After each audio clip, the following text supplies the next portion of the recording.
যখন চুরি করা দুই বিড়ালের মধ্যে প্রচণ্ড ঝগড়া শুরু হলো, তারই সমাধানের জন্য তৃতীয় পক্ষ বানর এমনকি বিচার করলো, যেখানে দুই পক্ষই ক্ষতি হলো তা জানতেই আজকের এই গল্পটি শুনুন।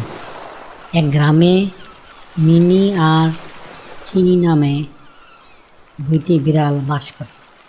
তারা এমনিতে খুব ভালো বন্ধু ছিল, কিন্তু খাবারের ব্যাপারে কেউ তাকে ছাড় দিত না।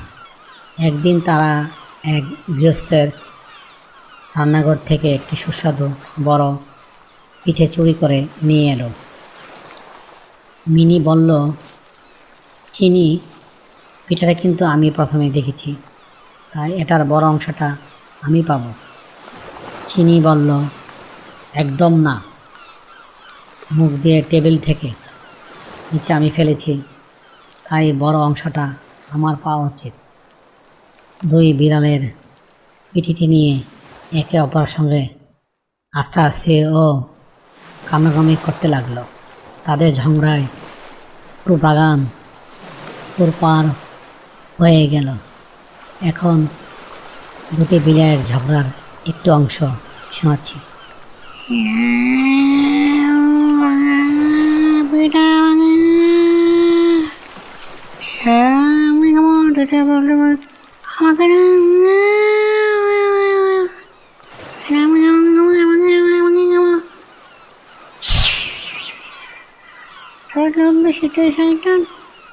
আমাকে দে, আমি খাবো।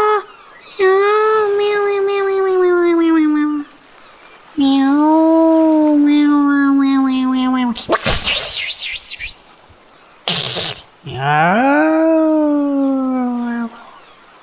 ঠিক সেই গাছের উপর বসেছিল চতুর বানর নিতাই। বিড়ালদের এই বোকা ঝগড়া দেখে সে মনে মনে এক দারুণ ফন্দি আঁটল। সে ভাবল, এদের ঝগড়ার সুযোগ নিয়ে পিঠা যদি একাই খেয়ে নেওয়া যায় তবে মন্দ নয়। নিতাই খুব ভদ্র ও দরদে সুরে বলল, আহা, তোমরা এত ভালো বন্ধু হয়ে সামান্য একটা পিঠা নিয়ে এত ঝগড়া করছো কেন? নিজেদের মধ্যে মারামারি করলে কি কোনো সমাধা হয়? মিনি হাঁপাতে বলল, আমরা কি করব? নিতাই ভাই ও আমাদের ভাগের পিঠাটা দিচ্ছে না। নিতাই বুক ফুলিয়ে বলল, চিন্তা করো না, আমি এ বনের সর্দার। আমার কাছে একটি জাদুকরি দাঁড়িপাল্লা আছে, যা দিয়ে আমি একদম নিখুঁতভাবে সমান দুই ভাগে ভাগ করে দেব। তোমরা যদি চাও আমি তোমাদের পিঠেটা সমান ভাগ করে দিতে পারি। চিনি খুশি হয়ে, সত্যি সত্যি নিতাই ভাই, তাহলে খুব ভালো হয়, তুমি আমাদের বিচার করে দাও। মিয়াও মিয়াও মিয়াও মিয়াও মিয়াও মিয়াও মিয়াও। এদিকে ধূর্ত নিতাই তার দাঁড়িপাল্লায় পিঠের টুকরো দুটো রাখতেই স্বাভাবিকভাবে বড় টুকরোর দিকটি ওজনে ভারী হয়ে নিচের দিকে নেমে গেল। নিতাই বলল, আরে কি, এদিকের টুকরা তো একদম বড় হয়ে গেছে। দাঁড়াও, দাঁড়িপাল্লার নিয়ম হলো দুই দিক একদম সমান হতে হবে। আমি এই বড় অংশটি একটু খেয়ে সমান করে দিচ্ছি। নিতাই বড় টুকরা থেকে একটি বড় অংশ কামড় দিয়ে মুখে নিল, আবার দাঁড়িপাল্লা রাখলো, কিন্তু এবারও কামড়টা বেশি বড় হয়, অন্যদিকে পাল্লাটি ভারী হয়ে নিচে নেমে গেল। চিনি অবাক হয়ে বলল, এ কি নিতাই ভাই, এবার তো ওদিকটাই বড় হয়ে গেছে। নিতাই হেসে বলল, আরে কোনো চিন্তা করো না, জাদুঘরে দাঁড়িপাল্লা বলে কথা। এবার ওদিকটার বড় অংশ থেকে একটু খেয়ে সমান করে দিচ্ছি। বিড়াল দুটো বোকার মতো দাঁড়িয়ে দেখতে লাগলো। তারা ভাবছিল নিতাই হয়তো সত্যি সমান করার চেষ্টা করছে, কিন্তু দেখতে দেখতে এই পিঠার দুই টুকরো একদম ছোট হয়ে গেল, প্রায় শেষ পর্যায়ে মিনি বলল চিনিকে, আমার মনে হচ্ছে নিতাই ভাই সমান করতে করতে আমাদের পুরোটা পিঠাই খেয়ে ফেলবে। চিনি ভীতু স্বরে বলল, হ্যাঁ মিনি, আমাদের ভুল হয়েছে।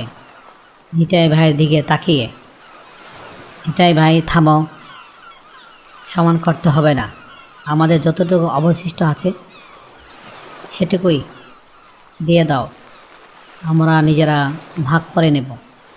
নিতাই শেষ দুটো অংশ একেবারে মুখে পুরে দিয়ে চিবাতে চিবাতে, আরে না না না না না, তাকিয়ে করা হয়, আমি এতক্ষণ ধরে তোমাদের জন্য কষ্ট করে বিচার করলাম, দাঁড়িপাল্লা নামালাম, আমার তো একটা পারিশ্রমিক পাওয়া উচিত, তাই না? এই শেষ দুটো টুকরো আমি আমার বিচারের পারিশ্রমিক হিসাবে খেয়ে নিলাম। হা হা হা হা হা। পিঠে তো গেলই, কিন্তু বিড়াল দুটো নিজেদের বোকামির জন্য ক্ষুধার্ত রয়েই গেল। তারা বুঝতে পারল যে নিজেদের ছোটোখাটো ঝগড়া যদি নিজেরাই মিটিয়ে না নেওয়া হয়, তবে তৃতীয় কোনো চতুর ব্যক্তি এসে তার ফায়দা লুটবে এবং নিজেদের সব কিছু হারাতে হবে।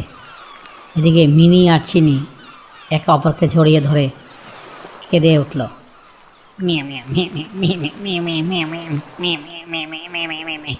এবং নিতাই গাছ থেকে পাকা ফল খেতে খেতে হাসতে লাগলো। নিজেদের ভিতরের বিরোধ বা ঝগড়া সবসময় নিজেদের মধ্যে মিটিয়ে ফেলা উচিত। তৃতীয় কোনো ব্যক্তিকে নিজেদের মাঝে বিচারক বানালে সে নিজের স্বার্থ উদ্ধার করে এবং দুই পক্ষেরই ক্ষতি হয়। হ্যালো বন্ধুরা, আজকের গল্পটি কেমন হলো কমেন্টসের মাধ্যমে নিচে জানিও। আর যদি গল্পটি ভালো লাগে আমাদের সঙ্গে থাকার জন্য সাবস্ক্রাইব করো। ধন্যবাদ। Thank you for watching. Please subscribe.